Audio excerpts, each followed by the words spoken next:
suppression, delete. Donc, moi, ce que je vais faire, puisque j'ai une table que j'ai rajoutée, c'est la table autre pays, et dont les données sont déjà placées dans la table pays. Et ben donc, puisque je les ai rajoutées, il faut que j'aille détruire ces données-là. Regardez, il contient toujours 2 lignes, mais ces 2 lignes, ils sont déjà ajoutées dans la table pays. Donc, il est temps maintenant de supprimer ces lignes-là. Et pour les supprimer, il faut juste créer une requête, comme ce qu'on a l'habitude de faire toujours. Sauf que lui, toujours, il me propose une requête select. Moi, je vais annuler. Et je vais la changer par une requête suppression. Donc, je mets delete.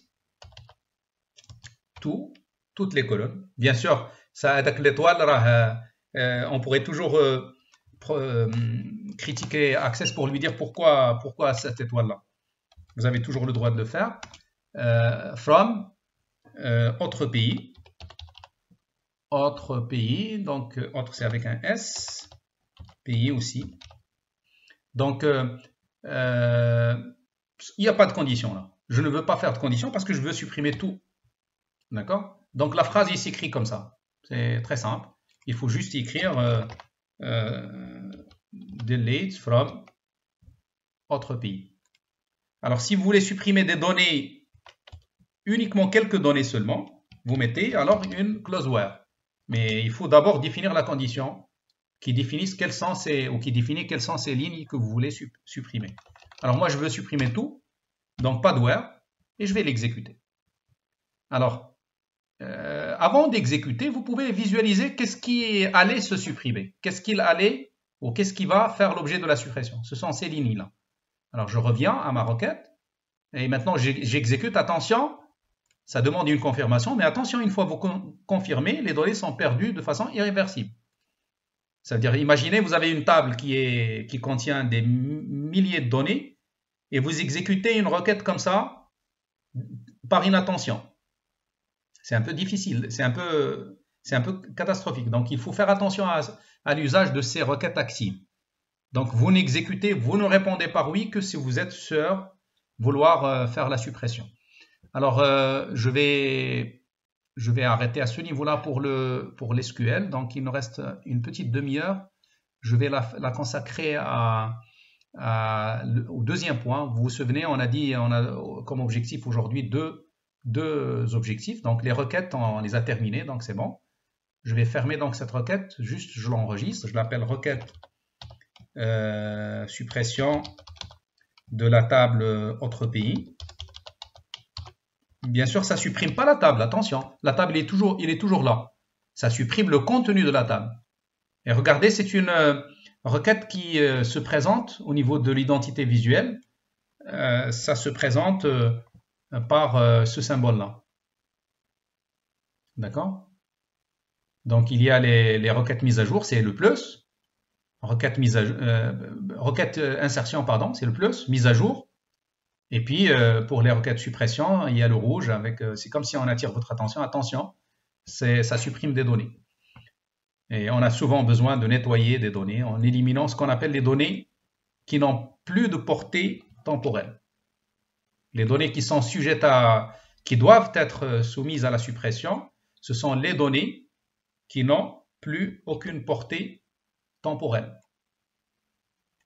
La portée, ça c'est une chose qu'il faut bien savoir, la portée temporelle. On les appelle aussi des données polluantes. Ils ne servent plus à rien.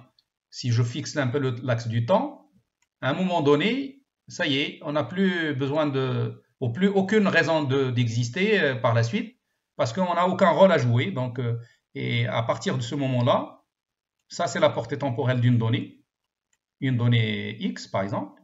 Il existe pendant tout ce temps-là, mais à partir de cette date, ça y est, il n'a plus aucun intérêt. Alors, qu'est-ce qu'on fait? Il faut qu'on lui applique un delete pour la supprimer. Alors, mais vous savez très bien aussi que par précaution, surtout quand il y a des transactions commerciales, etc., et pédagogiques au niveau de l'enseignement, etc., on ne supprime jamais rien. Qu'est-ce qu'on fait alors? Alors, on a une base de données pour préserver l'historique. On supprime cette base, mais après avoir historisé quelque part, dans une base beaucoup plus grande.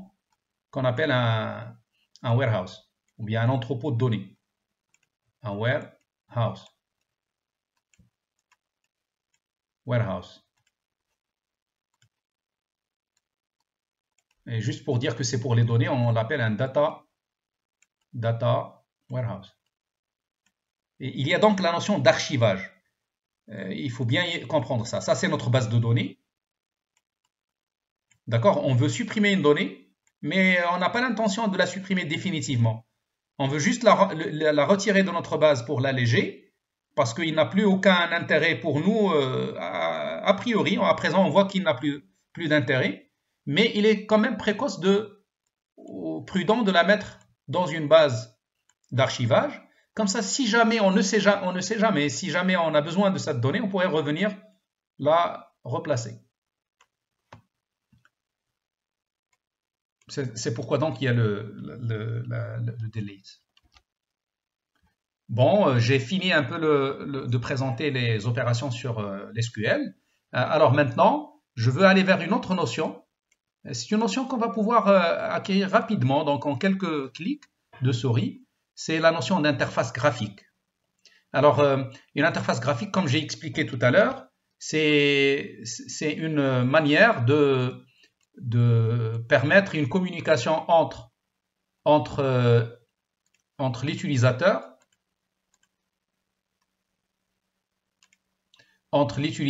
et la base de données. Donc, j'ai ma base de données, j'ai mon système, bien sûr, j'ai l'utilisateur. Celui-là, il ne connaît rien en SQL. C'est pas grave, c'est pas sa faute, donc il n'en a pas besoin. Par exemple, ça peut être une secrétaire, ça peut être un agent, donc quelqu'un qui travaille dans un autre domaine. Et bien, qu'est-ce qu'on fait? On lui présente son interface. Et lui, il communique avec l'interface sans jamais voir ce qui se passe derrière. Et c'est à l'interface d'interagir avec le système qui va lui aussi interagir avec la base de données. Notre access, il est là. Ça, c'est notre base de données. Et ça, c'est notre client. Donc, ça peut être le prof, ça peut être l'étudiant, ça peut être n'importe qui, mais qui n'est pas censé communiquer en utilisant l'SQL. Donc, lui, il veut rien comprendre à l'SQL. Alors, pour faire ça, donc, il suffit juste de choisir sur quelle table vous voulez faire le formulaire. Par exemple, prenons, je vais choisir une table relativement simple à traiter ou à comprendre. Parce que lui, en fait, quand vous faites un formulaire, en utilisant juste des assistants, eh ben, il va le faire en suivant les flèches, comme ça. Par exemple, imaginons je veux faire un formulaire sur les catégories, pour gérer les catégories de produits. D'accord? Mais comme d'ailleurs il est lié à la table produit, le produit est une table sous-jacente à client, ou bien est une table fille de la table catégorie. Pardon, c'est pas client, c'est catégorie. On le voit par le 1 infini. Ça, c'est le fils, et ça, c'est le père. D'accord? Et donc, si on choisit de réaliser un formulaire sur catégorie, c'est ce que je vais faire. Regardez, en fait, pour créer un formulaire, il faut utiliser ce groupe-là de commandes. Donc là, c'est le groupe pour les requêtes. Là, c'est le groupe pour travailler sur les tables. Oui, pardon. C'est côté infini. Oui, exact. C'est là où on a l'infini. D'accord? Le côté 1, c'est le père, bien sûr. Et on le lit comme ça. En fait, 1, ça veut dire cette information, dans cet ensemble, il se répète une seule fois. Dans catégorie, code catégorie se répète une seule fois. Par contre, dans la table produit, code catégorie peut se répéter une infinité de fois. Pourquoi plusieurs fois? Pourquoi plusieurs fois? Parce que on pourrait avoir beaucoup de produits qui appartiennent à la même catégorie. Et donc, cette information code catégorie, à l'intérieur de produit, il va se répéter pour tout produit appartenant à la même catégorie. Ça marche? C'est bon, vous avez compris? Comme la relation qu'on a entre ville et pays. C'est plus clair, c'est plus facile à comprendre entre ville et pays. On voit clairement qu'un pays, c'est plusieurs villes. Et une ville, c'est un seul pays. Donc, regardez du côté de pays, on a 1, la cardinalité c'est 1, c'est-à-dire que le code pays dans pays, il se répète une seule fois, il est unique.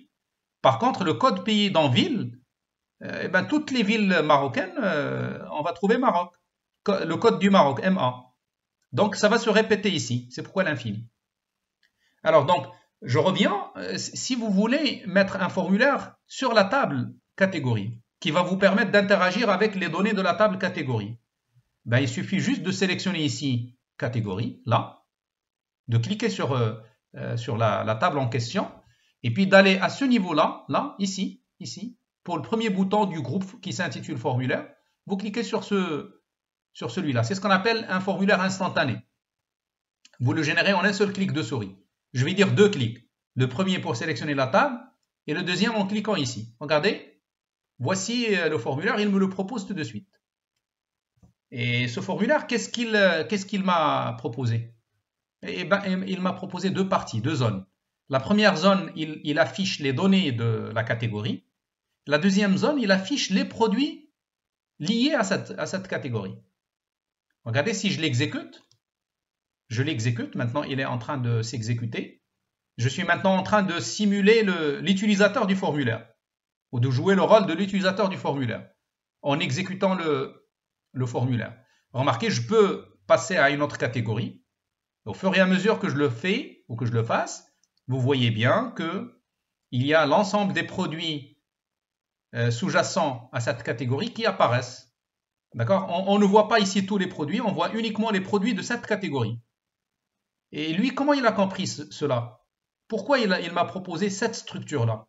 Parce qu'en regardant le schéma relationnel, lui, il a vu que la table catégorie est bien liée à la table produit. Ou plutôt inversement, c'est la table produit qui est liée en tant que table phi à la table mère qui est la table catégorie. Et donc, par exemple, si je le fais pour pays, ici, si je refais cette même action pour la table pays, il va me proposer donc un formulaire avec 2 zones, une zone principale pour le pays et une zone secondaire sous forme d'une feuille de données pour la ville. Regardez, je vais le faire encore. Je vais donc sélectionner pays, j'irai vers créer, formulaire et je clique sur formulaire instantané. Automatiquement, il m'a déjà créé ou il m'a proposé un autre écran. Regardez, en fait, je vais sauvegarder ces 2 écrans que je viens de faire. Donc, en cliquant sur enregistrer, automatiquement, il va me proposer le nom de la table. Juste pour les distinguer, je vais mettre formulaire, ici. Forme. Je vais juste abréger par forme. Forme. Bon, espace, pas d'espace, peu importe. Moi, je ne vais pas faire d'espace juste pour faire plus vite. Et voilà. Regardez, je viens d'avoir donc un autre objet qui vient de s'ajouter dans l'explorateur d'objets ici. Alors, je ferme. J'ai l'autre formulaire que je n'ai pas encore enregistré. Celui-là, c'est ce que j'ai créé en premier lieu. Je vais aussi l'enregistrer. Il va me proposer le même nom que le nom de la table. Je vais donc juste pour distinguer faire. En tout cas, vous n'êtes pas censé, vous pouvez ne pas le faire. Mais moi, je le fais juste pour ne pas avoir de confusion. En tout cas, on ne pourrait pas la voir parce que regardez l'icône, ou bien la petite icône qui est associée à des tables, c'est cette icône-là. Pour les formulaires, c'est une icône différente. D'accord? Mais moi, j'ai ajouté la mention forme pour s'en souvenir ou se rappeler rapidement qu'il s'agit d'un formulaire. Regardez, je pourrais fermer. Je pourrais fermer tout si vous voulez. Et à chaque fois que je veux interagir avec ma base pour gérer des catégories, je pourrais bien le faire. Regardez, je vais double-cliquer. Automatiquement, j'ouvre mon écran. Je pourrais l'agrandir si vous voulez. En tout cas, ce n'est pas la peine parce que, regardez, la zone exploitée, il se limite à cette zone-là. Donc, ça ne sert absolument à rien de l'agrandir. Vous pouvez toujours l'utiliser comme ça. Et puis, ça vous permet de faire quoi, plus exactement? Ça vous permet de consulter. C'est un peu le select. C'est l'équivalent du select. Mais bien sûr, catégorie par catégorie. Vous voyez, on vous dit là qu'il y a 17 catégories. Je vais agrandir pour vous permettre d'observer plus. Regardez là, ici. Là, c'est cet navigateur ou ces boutons de navigation. Ils sont relatifs à la zone principale, à la catégorie. Et il y a une zone secondaire qui a aussi ses boutons de navigation. qui est relative, celle-là, au produit de la catégorie. Donc, par exemple, si je règle une catégorie, la catégorie 6, c'est la catégorie des CPU, on voit bien ici les produits de cette catégorie. Et je pourrais aussi se déplacer ici, dans ces catégories. Donc, je pourrais faire le select à travers cet écran-là. Mais qu'est-ce que je pourrais faire encore? Ben, regardez, je pourrais, en cliquant sur le bouton là où il y a la flèche avec une petite étoile jaune, il est en bas, vous le voyez?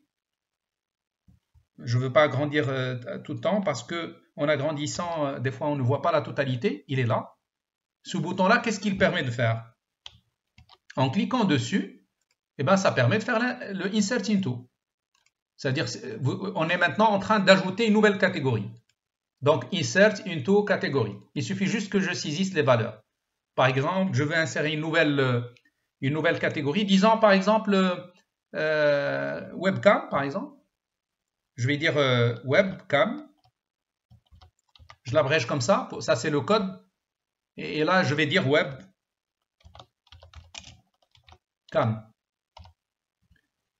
Alors, jusqu'à présent, l'information, elle n'est pas dans la table. Tant que vous voyez ce crayon ici, là, l'information, elle n'est pas encore mémorisée. Et si vous voulez le faire, il faut juste cliquer sur ce bouton.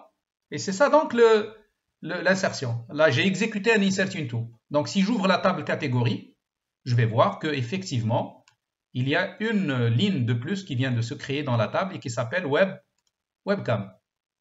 Maintenant, qu'est-ce que je pourrais faire encore avec ce même formulaire? Je pourrais créer des produits sous-jacents à Webcam. Je pourrais créer par exemple un Webcam 1, produit Webcam 1. Bon, je ne sais pas, je l'appelle Webcam, je ne sais pas, donc je vais, pour un webcam, il y a toujours la qualité, mais je ne vais pas rentrer dans ces détails. Je vais dire par exemple une référence. Comme ça, donc pour moi, ça c'est une qualité. Je vais dire HD, génération 1. Alors la quantité, je veux ajouter à mon stock 1000 webcams et ce sont des webcams qui sont mises à la vente à par exemple 100 dirhams ou même plus, disons 100, 150 ou 200 carrément. Voilà. Donc je viens d'ajouter un produit. Il n'est pas encore fait. Regardez, tant que vous voyez le crayon ici, c'est-à-dire ces données-là, ils sont juste au niveau de la mémoire. Alors, en cliquant là, c'est fait. Maintenant, je viens de faire un Insert Into dans la table produit. Et dans la table produit, on a un code catégorie. Donc là, je ne l'ai pas précisé le code catégorie parce que, sous-entendu, ça serait celui-là. Donc, si j'irai vers la table produit, je vais voir que Webcam 1, c'est un produit qui vient de s'ajouter pour la catégorie Webcam. Donc, je vais le faire. Regardez, j'ouvre la table produit et je vais descendre ici pour voir qu'effectivement, il y a un produit Webcam 1 que j'ai ajouté à 1000 unités pour le mettre à la vente à 200 et il relève de la catégorie Webcam. Et souvenez-vous, en fait, au niveau de mon formulaire, moi, je n'ai pas imposé ici, en tout cas dans cette feuille de données, je n'ai pas imposé le code catégorie. Je l'ai imposé indirectement par la partie supérieure, par ce qu'on a là. Donc, ce sont des lignes sous-jacentes. Cette ligne, elle est sous-jacente à la ligne qui est au-dessus. Je pourrais ajouter un autre produit, toujours de la catégorie Webcam. Je vais dire Webcam 2. Je vais dire celui-là, c'est un Webcam Full HD par exemple, génération 3 par exemple, et il est beaucoup plus cher, donc disons 500 dirhams par exemple, et je l'ai acheté par exemple, je l'ai mis dans le stock à 50 unités. Je valide, donc automatiquement un nouveau produit pour la même catégorie va s'ajouter dans la table produit. Alors il va falloir que j'actualise ici, ok. J'actualise. Regardons maintenant les webcams. On a deux webcams maintenant. Voilà, donc vous voyez qu'est-ce que ça permet à un formulaire. Alors, il permet de consulter en faisant bouger ici le navigateur. Il permet d'ajouter Il permet de modifier. Par exemple, si je veux mettre ici web caméra, je veux changer en mettant ici web caméra pour ne pas dire webcam. Web caméra. En fait, là, qu'est-ce qui m'a empêché d'ajouter le A quand il y avait l'espace ici? C'est la taille du champ. On n'a pas mis suffisamment grand. Donc, il est en train de me dire, vous ne pouvez pas dépasser cette taille. Donc, je le laisse comme ça, web caméra. En tout cas, je suis en train de faire un changement. Je l'applique. Si je rentre dans catégorie, je vois que, effectivement, pour web, cette fois-ci, il s'appelle désormais web caméra avec un ER qui vient de s'ajouter. Je vais refaire encore le changement en revenant à webcam tout court. Attention parce qu'il y avait des espaces, donc c'est ça ce qui m'a empêché de faire le changement peut-être. Donc je vais mettre caméra maintenant, voilà, maintenant ça passe. Web caméra en toutes lettres, je valide. Et si je viens là, eh ben, je vais trouver que effectivement, pas dans la table produit, désolé. C'est pas dans la table produit, c'est plutôt dans la table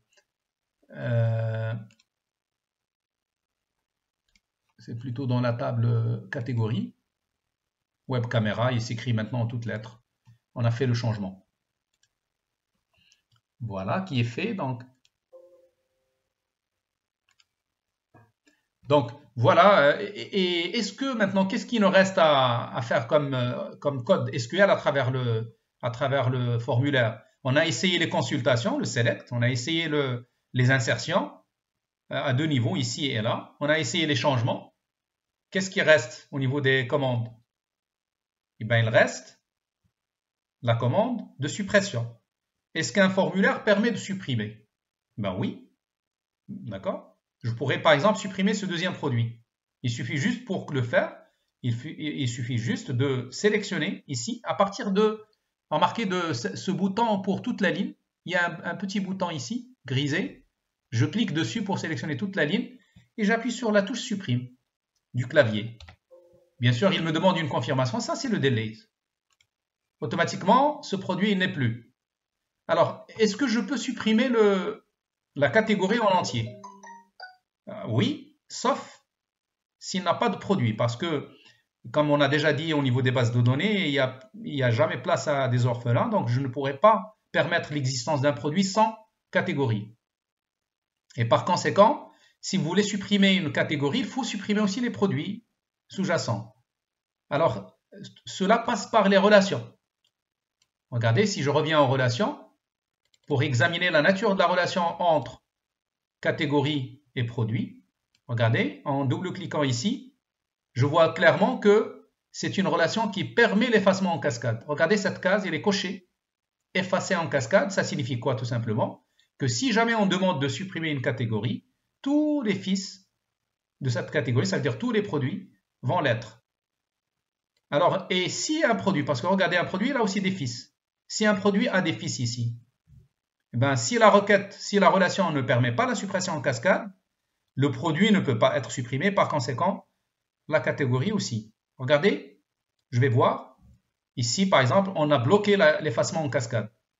Donc, même si je demande de supprimer la catégorie, même s'il tolère de supprimer les produits, ces produits-là ne peuvent être supprimés, il suffit juste qu'ils aient une participation ici. Si jamais ils ont au moins une participation, ils ne vont pas l'être. Donc, si je veux tolérer la suppression en cascade, il faut que j'aille la tolérer là aussi. Attention, il faut que je double-clique sur le trait, comme ça, et je tolère la suppression en cascade. Maintenant, ce qui va avoir lieu, là, il ne m'a pas permis de le faire, donc éventuellement, il y a des choses qui sont ouvertes, mais